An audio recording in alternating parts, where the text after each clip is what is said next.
The Littlest Leprechaun, written by Brandi Dougherty, illustrated by Michelle Lisa Todd. Liam was a leprechaun. He lived with his family in the enchanted forest. There were many leprechauns in Liam's village, and they were all little. But Liam was the littlest one. It was a beautiful day, but Liam was bored. He was tired of spending time playing hide and seek with his shadow. He wanted to have a big, important job. So Liam went to his dad's cobbler shop. His dad made shoes for leprechauns near and far. It was a very important job. Liam's dad showed him how to measure the leather for each pair of shoes, but the tape measure was very long.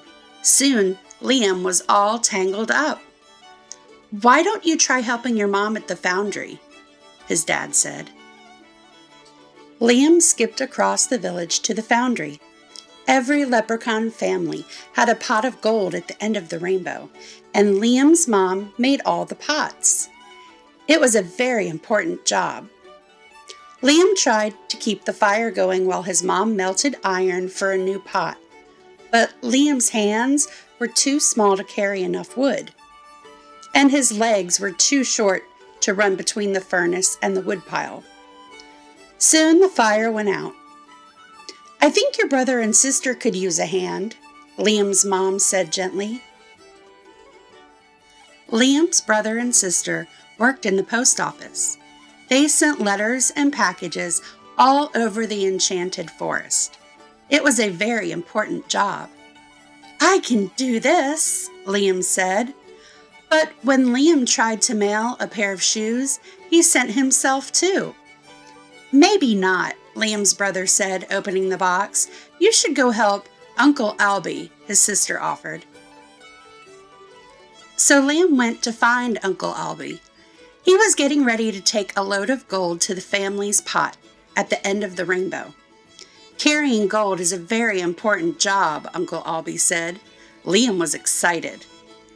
There was just one problem. The gold weighed more than Liam did. "Sorry, wee fella," Uncle Albie said. "You're just too little." Liam wandered through the enchanted forest. He kicked the dirt. He was sad.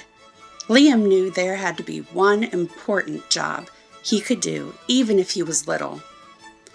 Then Liam heard a commotion near the old oak tree. A group of leprechauns was gathered around Clover, the baby unicorn.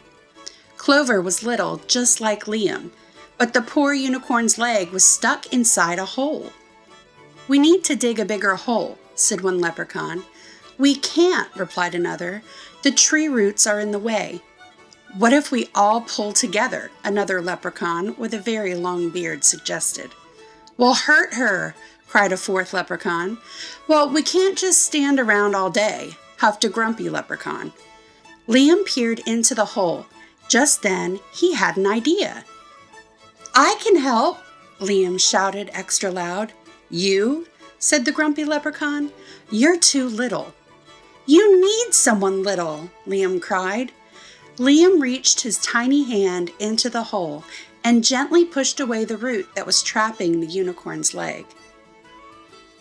Clover was free. She licked Liam's cheek to thank him. Everyone cheered as Liam and Clover danced and jumped around. Well, everyone except the grumpy leprechaun. Liam had saved the day. He was the hero of the entire enchanted forest. Clover the unicorn stood proudly by his side. Before he knew it, there were jobs popping up all over Liam's village.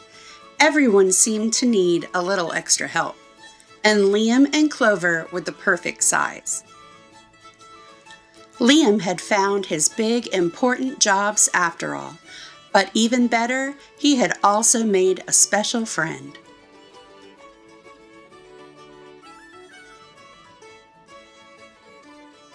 Thank you for listening to Rohlfs Reading Room. If you enjoyed the story, please hit like and subscribe.